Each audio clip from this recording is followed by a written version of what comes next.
അപ്പോൾ നമ്മൾ സ്റ്റാർ മേടിക്കും.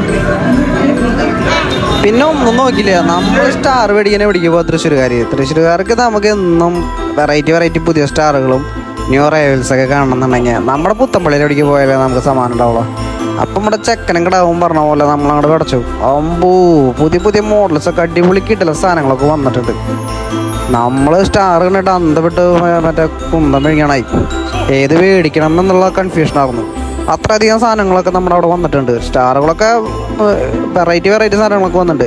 LED ഒരു ആൾക്കാർക്ക് ഒരു ഇത് വന്നിട്ടുണ്ടോ എന്നൊരു സംശയം. ഇപ്പോൾ പഴമയിലേക്കാണ് എല്ലാവരും പോണ പോലെ ഇപ്പോൾ തോന്നണേ. അപ്പോൾ നമ്മുടെ കൂട്ടുകാരിയും നമ്മളോട് പറഞ്ഞത് സ്റ്റാർ ഈ പഴയ മോഡൽ സ്റ്റാറാണ്. അപ്പോൾ നിയോണൊക്കെ അടിപൊളിയാണ്, പക്ഷെ എന്നാലും ഒരുപാട് വെച്ചാലാണ്, ഒരെണ്ണം വെച്ചാലൊന്നും അതിൻ്റെ ഒരു ഗുമ്മ കിട്ടില്ല. അപ്പം നമ്മൾ ക്രിസ്മസ് കാലം ആകുമ്പോൾ ഒന്നും പേടിക്കുക അല്ലെങ്കിലും നമ്മുടെ ഈ അങ്ങാടി കൂടെ രാത്രി ആ കാറ്റും തണുത്ത കാറ്റും കൊണ്ടിട്ട് ഈ ലൈറ്റുകളിലൊക്കെ ഒരു ഭംഗിയെന്ന് സൂചിച്ച് നടക്കാന്ന് പറയാൻ തന്നെ ഒരു സുഖമുള്ള ഏർപ്പാടാണ്. അത് ക്രിസ്മസ് കാലത്തിന് മാത്രം നമുക്ക് കിട്ടുന്നൊരു പ്രത്യേക ഫീലല്ലേ. അപ്പോൾ വൈകുന്നേരങ്ങളിലൊക്കെ ലൈറ്റും കണ്ട് ഇങ്ങനെ പോവാന്ന് പറഞ്ഞാൽ സുഖം. അപ്പോൾ നമ്മൾ പഴമയിലേക്ക് തന്നെ പോയി നല്ല അടിപൊളി ഒരു റെഡ് സ്റ്റാർ മേടിച്ച് വീട്ടിലെ പടച്ചുട്ടാ. വീഡിയോ ഇഷ്ടമായെങ്കിൽ ഒന്ന് ലൈക്ക് ചെയ്യുക, കമൻറ്റ് ചെയ്യുക. അടുത്ത വീഡിയോ ആയിട്ട് വീണ്ടും കാണാൻ വരെ. Bye, see U.